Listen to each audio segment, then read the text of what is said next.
The reason I understand beauty is because the most beautiful frogs I have ever seen could kill you if you touch them.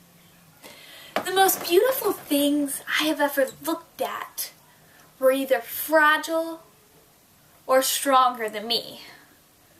That is not to say that I am the strongest thing out there, but I am the strongest thing I have to compare something to because I am stronger than what I like to say I am. But I'm only stronger sometimes. Because the idea of strength comes from the idea that you can hold yourself up in the world, that you can hold yourself and the world on top of your shoulders, and you can still do your manicure while you do it. Now, that is not to say that there is no in between. It is not to say that a manicure can make you strong, or that fixing your hair right can do it, or that anything will make you strong as an individual unless you are strong as yourself. Because there is a difference between being an individual and being yourself, because you can be an individual if you were set apart from the crowd. But sometimes yourself blends right into the crowd. But there will always be differences from you and the crowd. You won't always be... I might be a white girl, a thin white girl with the curves of a model and the tits of a porn star. But that does not mean that I am a white girl in attitude. That does not mean that every white girl has the same attitude.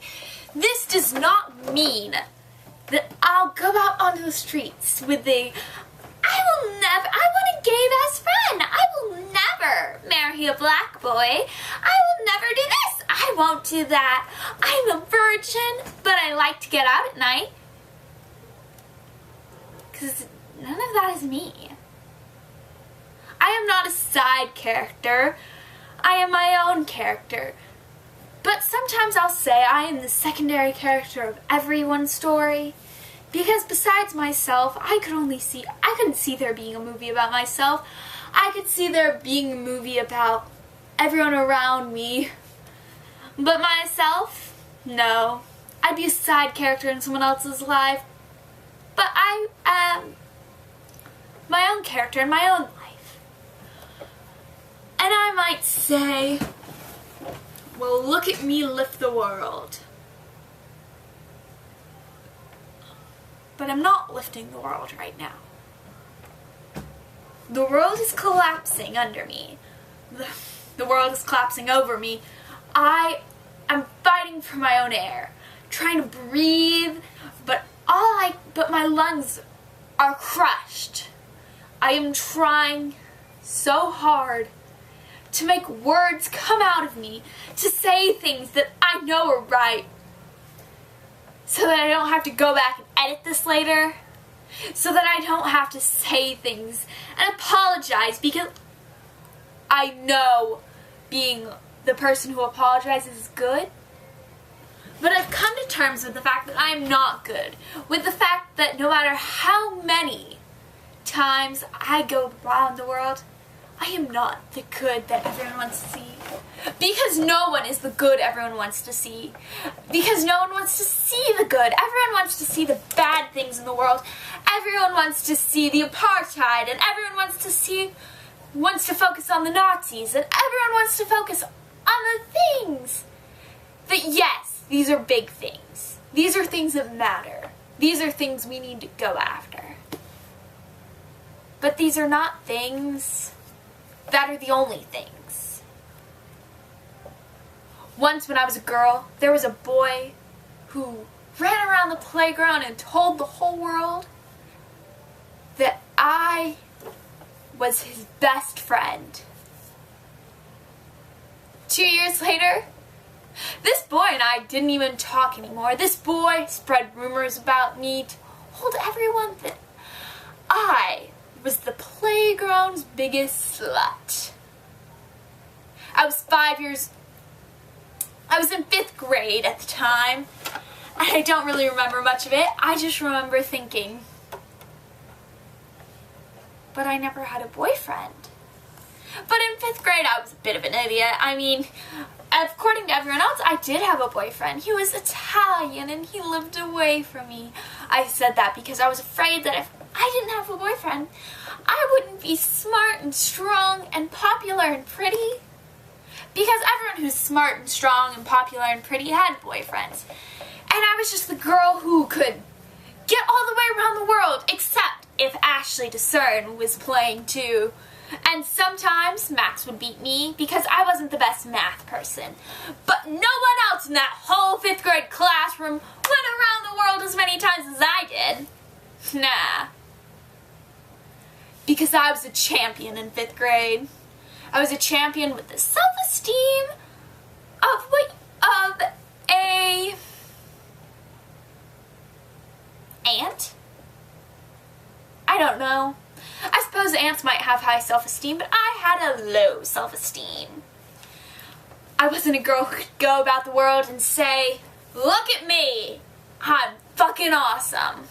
Because in 5th grade, I didn't have the tits of a porn star or the curves of a model. No. I had a flat chest. I was one of the only girls who had gotten my period. I had no curves. I looked like a boy because I wore boys' clothes, but I rocked those boy clothes. I looked like a great boy. I looked like a queen in those boys' clothes. You see, I live in a family where hand-me-downs come and go. And you see, I'm the oldest girl, but I have a brother. I have a brother who's older than me, who let me wear his hand-me-downs. And I liked these clothes. I liked them. I looked good in them. I thought they were great. And the thing was, in 5th grade, I had a uniform. And this uniform consisted of white shirts and jeans. Any kind of jeans. They could be jean shorts, jean dresses, jean skirts, or just jeans. And all my jeans had holes in them because I lived. I lived in 5th grade. I got out of my house and I walked to the park every day. And I would play at that park until I was red in the face. And I was red in the face a lot. I mean, when you're pale as this, you're probably gonna get burnt. But it was okay because I was the queen of that playground. I beat someone up on that playground and there's still blood on the floor to prove it. I remember thinking in 5th grade, what would happen to me now? I remember wondering when I would get my license and what would happen when I was a grown-up. And now I don't want to grow up. Because I'm sitting in my room talking to a camera about how much I cannot stand thinking about growing up. Because grown-ups use Algebra 2 and grown-ups use physics every day. Theoretically, grown-ups use Algebra 2 and physics, but I am not talking theoretically anymore, because theoretically has gotten me nowhere in life. Theoretically, I have learned 12 years of schoolwork. Theoretically, I should be fluent in Spanish, and theoretically, I'm gifted and talented.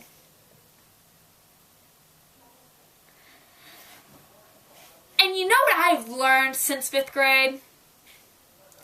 I have learned that gifted and talented doesn't mean shit if you don't know everything. If you're not gifted and talented everywhere, gifted and talented is a title they put on you because they think you know how to do things. And you do know how to do things. You have a mind and you think differently than other people. But gifted and talented does not mean that you are smart. Gifted and talented does not mean that you can decipher algebra just as well as you can decipher English. Gifted and talented is not the stone that keeps you living. Gifted and talented means you think differently than others. So yes, I'm gifted and talented. And yes, I'm fucking awesome. It's taken me since I was so much younger to realize this. It's taken me forever to come up with the fact that I am fucking awesome. Because if no one else thinks so, at least I do.